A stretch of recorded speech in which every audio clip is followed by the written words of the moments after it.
resurslari taqchilligi muammosi bugun butun dunyoda tobora dolzarb ahamiyat kasb etib bormoqda. Shu boisdan mamlakatimizda mavjud suv resurslaridan imkon qadar samarali foydalanish doimiy e'tiborda. Bunda zamonaviy suv tejamkor texnologiyalardan foydalanish muammoga munosib yechimlardan biri. Ma'lumotlarga ko'ra, O'zbekistonning sug'oriladigan yer maydoni 4.3 million gektarni tashkil etadi. Bugunga kelib 2.6 million gektar suvli kor maydonda suv tejovchi texnologiyalar joriy qilingan. 2025-yilda 101 ming gektarda tomchilatib, 29 ming gektarda yomg'irlatib hamda 13.6 ming gektarda diskret sug'orish yo'lga qo'yilgan va 444 ming gektar maydonda lazerli tekislash ishlari olib borilgan. Natijada 2 milliard kubometr suv iqtisod qilinishiga erishilgan. Chunonchi, Jizzax viloyatida ham 2025-yilda 51914 gektar maydonda suv tejovchi texnologiyalar joriy etilgan bo'lsa, kelgusi yilda bu uslubni 25 ming gektar maydonda joriy etish ko'zda tutilgan. Zomin tumanidagi chorvachilik klasteriga tegishli 1000 gektardan ortiq maydondagi beda, makkajo'xori hamda g'alla kabi ozuqabob ekinlarni sug'orishda mana shu uslubdan keng foydalaniladi. Klasterimiz eng asosiy chorvachilik. O'zi mana ko'ryapsizlar, orqamizda dождевальный установкamiz ishlayapti. Bu 5 baravar suvni ekonom qiladi. Yerimiz 10700 gektar passivnoy yerimiz, dождевальный установка 1300 gektarga joriy qilingan. Ko'ryapsiz, biz orqamizda beda dalamiz. Buni dождевальный установка bilan suv bersa agar 6-7 marta urishsa bo'ladi. Bu sistema qimmat, no 5 baravar ekonom qiladi suvni. Effekti yaxshi buni. Bizga pol hammasi avtomatik. Bu sistemada faqat ikkita odam ishlaydi. Ikkita odam, bitta operatorimiz, bitta nasosniy operatorimiz kontrol qiladi buni. Beda bor, arpa va bug'doy ham bor. Полный bu sistemada dождевальный polif bilan ekinamiz. Aytish kerak, mazkur chora-tadbirlar agrar soha suv iste'molchilarini suv tanqisligi bilan bog'liq muammodan xalos qilib, ko'zlangan mo'l hosil pirovardida yuqori daromad olishni kafolatlab beradi. Shu bois mamlakatimizdagi mavjud sug'oriladigan maydonlarda suv tejamkor tizimni 2028-yilgacha to'liq joriy etish rejalashtirilgan. Ayni paytda bu ko'rsatkich 60% ni tashkil etib turibdi. Mazkur vazifalarni hududlarda sifatli tashkil etish maqsadida Suv xo'jaligi vazirligi tomonidan Jizzax viloyatida Jizzax, Sirdaryo va Toshkent viloyati fermerlari va klaster korxonalari suv yetkazib berish xizmati tizimi xodimlari uchun ko'rgazmali seminar tashkil etildi. Ishchi muloqotlarda suv tejovchi texnologiyalarning soha istiqboli uchun naqadar ahamiyatli ekanligi, afzallik jihatlari mas'ullar va mutaxassislar tomonidan amaliy tarzda tushuntirib berildi. Tomchilatib, yomg'irlatib yoki diskret usulda, shuningdek, egiluvchan quvurlar, plyonka to'shab, sug'orish yo'nalishlarida tejovchi texnologiyalarni yetkazib beruvchi ta'minotchi korxona vakillari ishtirokchilarni o'z texnologik uskunalari bilan tanishtirdi. Misol uchun, yomg'irlatib sug'orish texnologiyasi juda samarali uslub sifatida baholandi. Bu tizim orqali hozirgi kunda barcha ekinlarga almashtirib ekish joriy qilgan holatda ketma-ketlikda yuqori hosildorlik olishda olib keladi birinchi navbatda. Va ikkinchisi suvdan juda ham yuqori. Ekin turi, iqlimga qarab 30% dan 50% gacha suvni tejashga olib keladi. Hamda 90% gacha mehnat sarfi. Aytaylik, mana biz 1200 gektar maydonda bor yo'g'i 12 ta operator tomonidan sug'orishlar amalga oshiriladi. Har haftasiga 2-3 marta amalga oshiriladi va o'simlikni me'yor asosida ushbu tizim. Bilamizki, egatlab sug'orishda o'rtacha 10 gektarga bitta suvchi qo'yiladi. Bu degan 1200 gektarga 120 ta suvchi. Vaholanki bu maydonda 1200 gektarga 12 tagina operator boshqaradi. Bu o'zi 90% mehnat sarfini ekonomga olib keladi. Iqtisod qilishimizga olib keladi. 1 gektar maydonimizga aytaylik, masalan, hozir mana beda sug'orish jarayoni amalga oshirilyapti 6000-8000 metr kub, ya'ni bir vegetatsiya davrida amalga oshiriladi. Lekin ushbu center pivotimiz orqali sug'orish tizimlari 4000-5000 metr kub. Bu degani o'zi 30-50% gacha suv tejalishiga olib keladi. Va bu bilan birgalikda tizimga barcha mineral o'g'itlarimizni, azotli, fosfor, kaliy o'g'itlarida ham qo'llash imkoniyatini ega bo'ladi. Sug'orish jarayonida barcha azotli o'g'itlarimizni ham, ya'ni texnikaga qo'shimcha texnikaga yoqilg'iga talab bo'lmaydi. Bu degani o'zi texnika tomonidan ham iqtisod qilishimizga olib keladi. Bizda O'zbekistonimizda har xil konturli, ya'ni yer maydoni katta-kichikli kontur maydonlarimiz bor. Nishablik tomonidan ham past baland.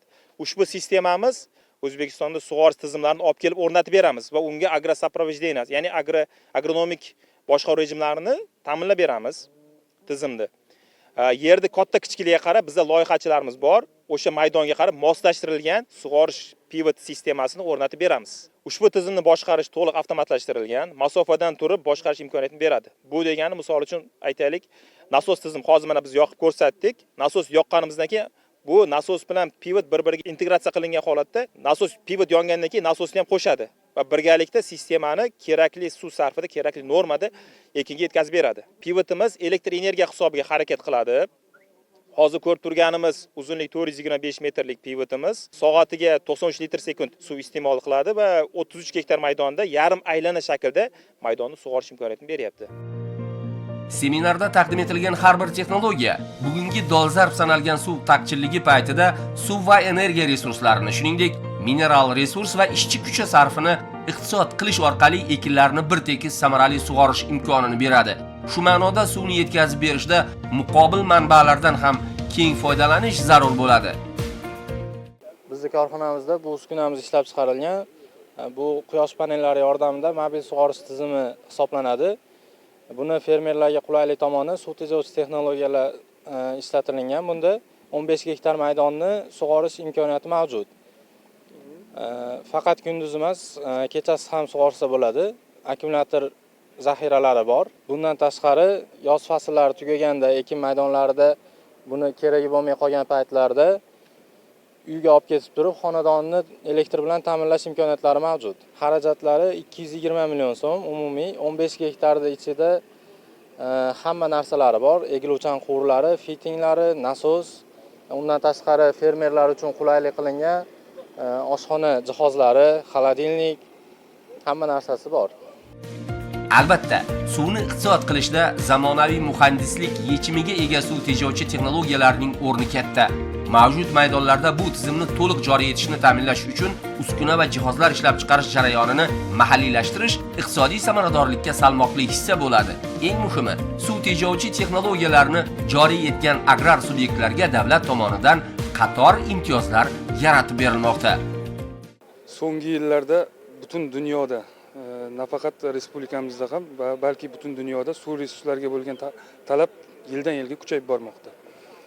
Mazkur suv manbalarimizni tejab tergab ishlatish, ularni oqilona boshqarish va foydalanish bo'yicha davlatimiz rahbari tomonidan bir qancha prezident qarorlari, hukumat qarorlari qabul qilingan. Bunda bugungi kunda o'sha suv tejovchi texnologiyalarini jadal respublikamizda joriy qilish maqsadida, masalan, davlatimiz tomonidan suv tejovchi texnologiyalarni joriy qilganga subsidiya mablag'lari ajratib berilmoqda, soliq imtiyozlari belgilanmoqda va o'sha fermerlarimizga nafaqat bu suv tejovchi texnologiya, ya'ni resurs tejamkor texnologiya hisoblanadi. Ya'ni nafaqat suv tejab qolmasdan hosildorlikda oshishiga, resursi tejalishiga erishilmoqda. Davlat tomonimizdan ushbu suv tejovchi texnologiyalarni joriy qilinadigan bo'lsa, qariyb bugungi kunda 50% gacha subsidiya mablag'lari hisobidan qoplab berilmoqda. Ya'ni davlatimiz tomonidan qaytarilmaydigan mablag' sifatida qaytarib berilmoqda. Shuningdek, suv tejovchi texnologiyani joriy qilishda tijorat banklaridan imtiyozli kredit mablag'lari ajratib kelinmoqda. Ya'ni yillik 14%,